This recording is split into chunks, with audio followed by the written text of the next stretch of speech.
আসসালামু আলাইকুম ভিউয়ার্স, আশা করি সকলেই ভালো আছেন। আল্লাহর রহমতে আমিও ভালো আছি।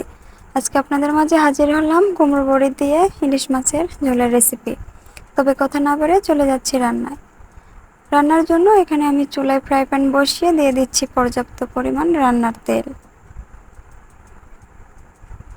এবং দিয়ে দিচ্ছি হাফ কাপের চেয়ে একটু কম পেঁয়াজ কুচি। দিয়ে ভালোভাবে পেঁয়াজ কুচি তেলের সঙ্গে একটু ভেজে নেব সফট হয়ে আসা পর্যন্ত।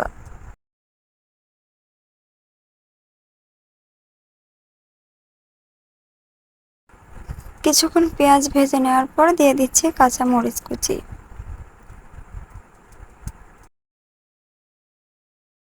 দিয়ে দিচ্ছি আস্ত জিরা, একটি তেজপাতা এবং দুটি সাদা এলাচ।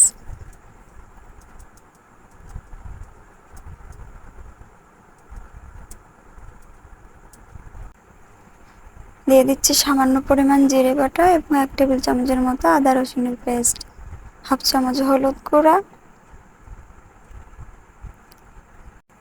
এবং একটু পানি দিয়ে ভালোভাবে মশলা কষিয়ে নেব। হাফ চামচ শুকনো মরিচ গুঁড়া এবং হাফ চামচ ধনিয়া এবং জিরার গুঁড়া। এখন দিয়ে দিচ্ছি ইলিশ মাছ। দিয়ে মশলার সঙ্গে মাছ আমি কষিয়ে নেব।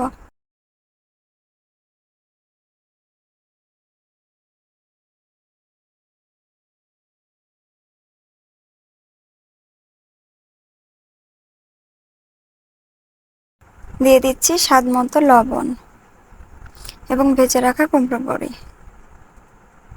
আবারও কিছুক্ষণ নেড়ে চেড়ে কষিয়ে নেব। কষানো হয়ে গেছে, এখন ঝোলের জন্য পানি দিয়ে দিচ্ছি। ঢাকনা দিয়ে ঢেকে রান্না করে নেব।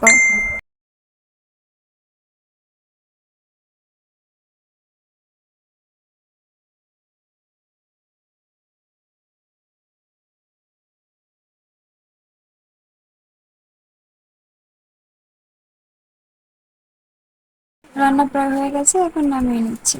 রেসিপি যদি ভালো লাগে অবশ্যই লাইক কমেন্ট শেয়ার করবেন এবং সাবস্ক্রাইব করে চ্যানেলের পাশে থাকবেন।